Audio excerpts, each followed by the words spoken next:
Welcome back to the Four Lakes Church of Christ, meeting here in Madison, Wisconsin. We're always glad to have you with us for the midweek Bible study. Tonight we're continuing in our study of the book of Judges, so we want to invite you to be joining us in Judges chapter 14 in just a moment.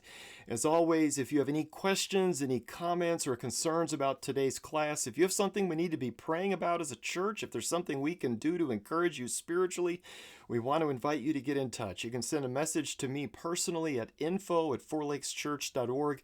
You can also call or send a text to 608-224-0274. By way of review, as we do every time that we get together, the book of Judges is about basically a group of heroes who rescue God's people during times of oppression. We also want to point out here at the beginning yet again that there is this cycle that happens over and over throughout the book. They have a time of peace and prosperity, and that causes them, though, to drift away from God. So God then sends an enemy that snaps them back to reality. They call out to God for help. God sends a judge to make things right. That leads to a time of peace and prosperity, and that continues. The theme verse is the last verse in the whole book, where the verse says, "In those days there was no king in Israel. Everyone did what was right in his own eyes." So I think that reminds us they did whatever they felt like doing, and that ended in catastrophe over and over and over again. Also, by way of review, let's take a look at the timeline here, a little chart we have that's been ongoing. We have the first three judges step in the scene in chapter 3, Othniel, Ehud, and Shamgar. We had Deborah in chapters 4 and 5. We had Gideon in chapters 6, 7, and 8. In chapter 9, we had Abimelech, a fake judge, a guy who set himself up as a leader without God's approval. So we kind of have him in brackets there. In chapter 10, we had Tola and Jair, who rule over Israel for a combined total of about 45 years. In chapters 11 and 12, we came to Jephthah, the terribly rash and unwise vow that he made. And in the remainder of Judges 12, we had Ibzan, Elon, and Abdon. Last week, we jumped into the longest section on any one judge by taking a look at Judges 13 and the arrival of Samson. If you remember, his parents were unable to have children, but an angel of the Lord appears to the wife in the relationship and tells her that she would bear a son who would start to deliver the Israelites from the oppression of the Philistines. And one rather unusual part of it was her son would be a Nazirite. This was someone who was not allowed to have any grapes, no wine, no strong drink, couldn't touch anything dead, among other things.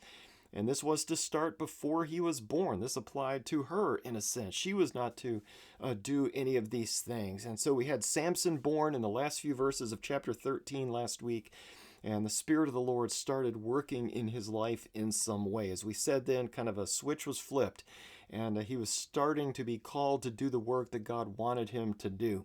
So this brings us to where we pick up this week with Judges 14, verses 1, 2, 3, and 4. Judges 14, starting in verse 1. Then Samson went down to Timnah and saw a woman in Timnah, one of the daughters of the Philistines. So he came back and told his father and mother, "I saw a woman in Timnah, one of the daughters of the Philistines. Now therefore, get her for me as a wife." Then his father and his mother said to him, "Is there no woman among the daughters of your relatives or among all our people that you go to take a wife from the uncircumcised Philistines?" But Samson said to his father, "Get her for me, for she looks good to me." However, his father and mother did not know that it was of the Lord, for he was seeking an occasion against the Philistines. Now at that time, the Philistines were ruling over Israel. We assume Samson is grown now, in theory at least, maybe physically, but as he travels around, he sees a woman, a daughter of the Philistines. He goes home, and he has a message for his parents, doesn't he? "Get her for me. Go get this woman so I can marry her." Well, what does that tell us about Samson? It tells us a few things, doesn't it? He's rude, he's harsh, he's brash, he's quite demanding. Normally in that culture, parents would find a wife for their son, and there's a lot of wisdom in that. We think of Abraham sending a servant to go find a wife for his son Isaac, and so on. And here, though, we've got the son demanding that his parents go get him this woman from among the Philistines. And remember, the Philistines are the ones who are oppressing Israel at the moment. So they're the enemy. So he wants to marry the daughter of their enemy. By the way, what do we know about the woman at this point? We know she's a Philistine, and we know she looks good. Isn't that about all we know? So Samson is a rather shallow thinker. He's not thinking too deeply here. And so they hear his demand, and what's their concern? Their concern is that their son really needs to be marrying someone from among the Israelites, not from among the Philistines. However, the text tells us that mom and dad don't realize it yet, but all of this is God's will for the moment. So God will be doing something through this unusual relationship. God is preparing to do something against the Philistines here, and is just kind of using this in that process. And I think we remember that the people were really not supposed to be intermarrying with the locals, were they? And that goes back to, I think, to Joshua 23, verse 12. Oh, but this is an exception. There is a reason for it, and of course we'll see more about that in the coming chapter or two. All right, let's continue with Judges 14, verses 5 through 9. Judges 14, 5 through 9. Then Samson went down to Timnah with his father and mother, and came as far as the vineyards of Timnah. And behold, a young lion came roaring toward him. The Spirit of the Lord came upon him mightily, so that he tore him as one tears a young goat, though he had nothing in his hand. But he did not tell his father or mother what he had done. So he went down and talked to the woman, and she looked good to Samson. When he returned later to take her, he turned aside to look at the carcass of the lion, and behold, a swarm of bees and honey were in the body of the lion. So he scraped the honey into his hands and went on, eating as he went. When he came to his father and mother, he gave some to them, and they ate it. But he did not tell them that he had scraped the honey out of the body of the lion. Starting in verse 5, we have Samson and his parents heading down to Timnah, where the young woman lives. And it seems that maybe they're not traveling together. Maybe Samson goes on ahead, and as he's on his way, Samson is charged by a young lion. And at that moment, the Spirit of the Lord comes upon him, and he tears the lion to pieces with his bare hands. So he's got no weapon, and so he defends himself with his hands and kills the lion right there on the spot. So again, he's not with his parents at the moment. He doesn't tell them about the lion, but he continues on. He makes his way to Timnah. The woman still looks good. So another reminder here, this is what he's got in mind. This is all that matters in his brain. And on a later trip to go get her, must have been a couple trips back and forth here, he notices the lion's carcass, by the side of the path or whatever. He remembers this is where it happened. There's this lion's body over here, and some bees had come in and had made some honey in the carcass of the lion. So he stoops down, he scoops up some of the honey with his hands, eating as he goes, and he gives some of it to his parents when he gets home, but he doesn't tell them where it came from. Okay, this guy is an animal in a sense, okay? One thing I noticed this time as I read this passage was that Samson takes the honey in his hands. Can we picture that? Can we picture that?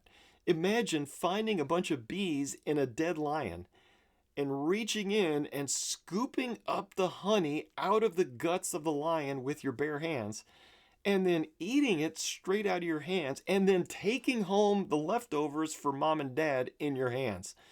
What an absolute mess that would have been. We could hardly imagine. An unsanitary mess.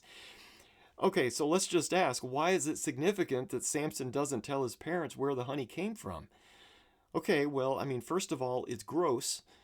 And, that's not something you talk about. They probably wouldn't accept it if they knew that. But let's remember, especially, Samson is not supposed to be touching anything dead, is he? So if he tells them the honey came from inside the body of a dead lion, he'd be admitting that he violated the Nazirite vow. And he'd be considered unclean at this point. And then there's a whole process for all of that. And so he just keeps quiet about this.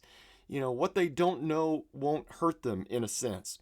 Okay, by the way, I noticed a meme a few weeks ago about why someone would never eat anything at a church potluck. And it was a picture of somebody making some kind of casserole at home. And the lady's cat was right there kind of eating out of the casserole dish on the kitchen counter. And then she just kind of wrapped it all up and brought it to church for the meal. I just think about that when I think about Samson's mom and dad enjoying that honey. Oh, son, this is great honey. Thank you for bringing this to us. Not knowing that it came from inside the body of a dead, rotting lion that he had killed with his bare hands a short time earlier. So it's kind of hard for us to picture this. All right, let's continue with Judges 14, verses 10 through 14. Judges 14, 10 through 14. Then his father went down to the woman, and Samson made a feast there, for the young men customarily did this. When they saw him, they brought 30 companions to be with him. Then Samson said to them, "Let me now propound a riddle to you. If you will indeed tell it to me within the 7 days of the feast and find it out, then I will give you 30 linen wraps and 30 changes of clothes. But if you are unable to tell me, then you shall give me 30 linen wraps and 30 changes of clothes." And they said to him, "Propound your riddle that we may hear it." So he said to them, "Out of the eater came something to eat, and out of the strong came something sweet." But they could not tell the riddle in 3 days. Well, mom and dad give in and they go get the woman for their son. Samson has this huge party, this feast. And to me, as I kind of look at this, it almost sounds like a bachelor party, doesn't it? I mean, this is a party for the young men. And the friends of the groom, they go in, they bring 30 more. So this huge get together. Samson sets up this riddle along with the challenge. Whoever figures it out, I will give to that person 30 changes of clothing. If nobody can figure it out, then all of you have to give me 30 changes of clothes. Back then, clothing was a big deal. You know, clothing was a part of your wealth that you could actually bring with you. So this was huge. So this is a 7-day deadline on this.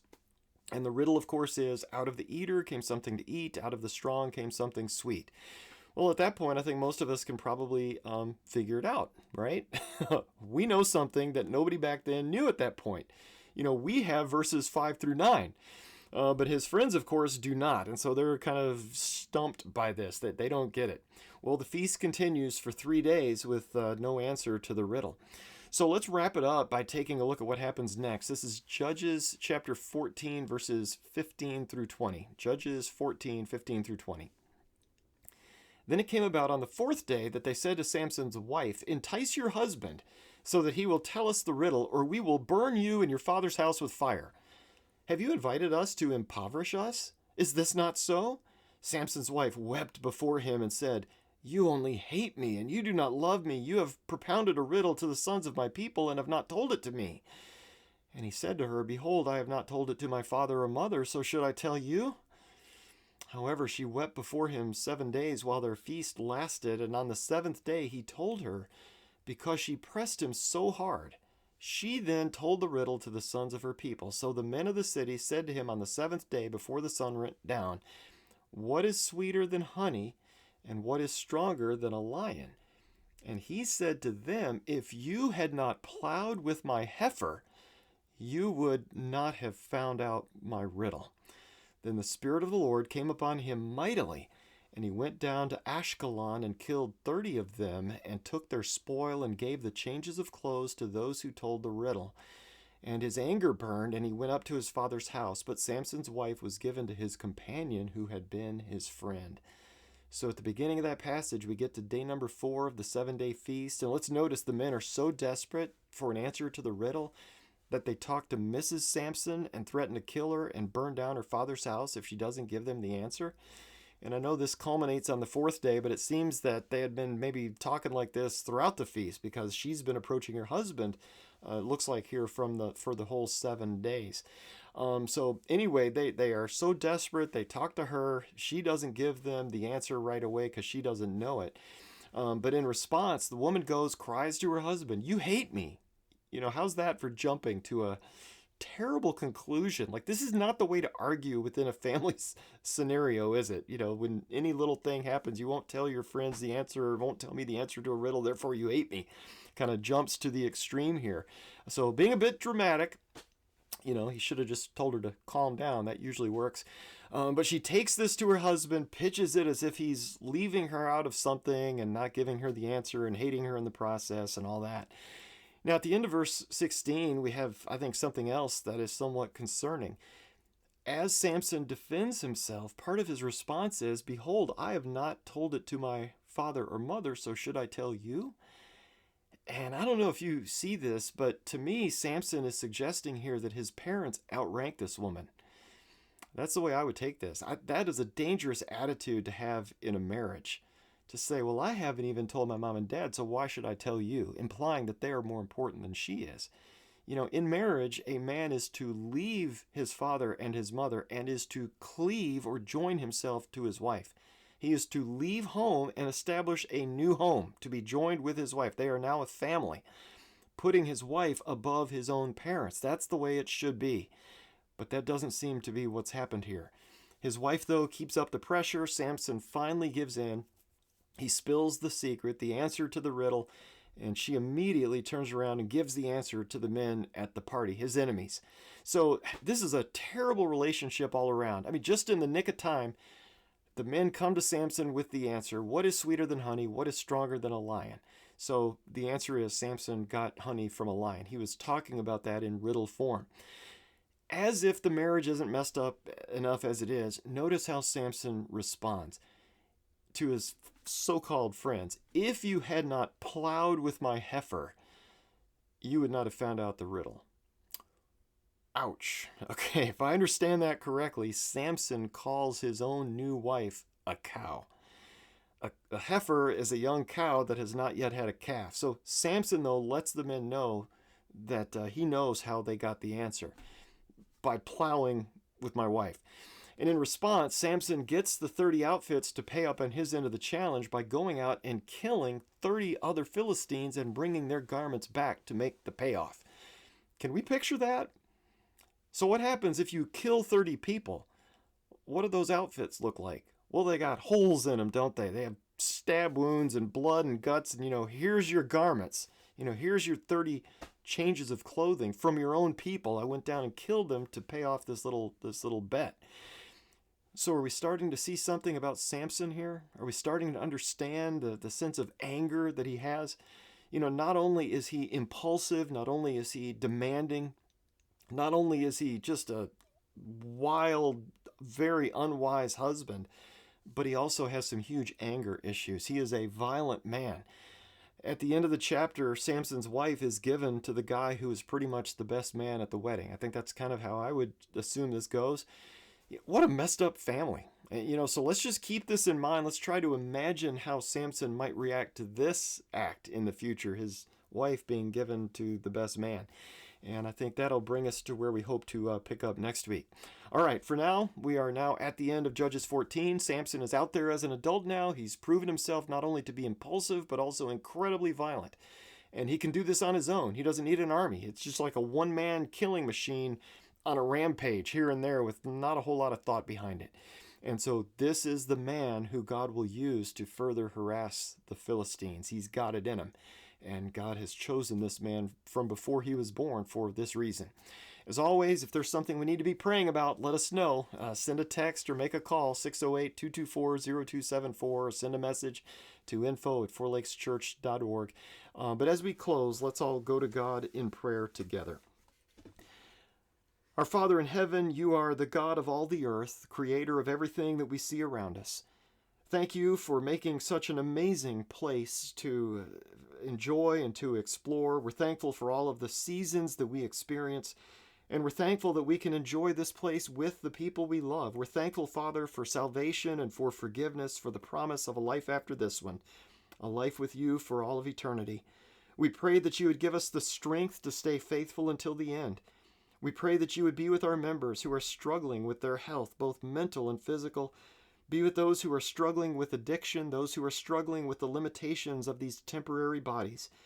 Be with those who care for loved ones who are struggling. Bless them for their labor and for their loving concern. Thank you, Father, for Jesus. We come to you in his name. Amen.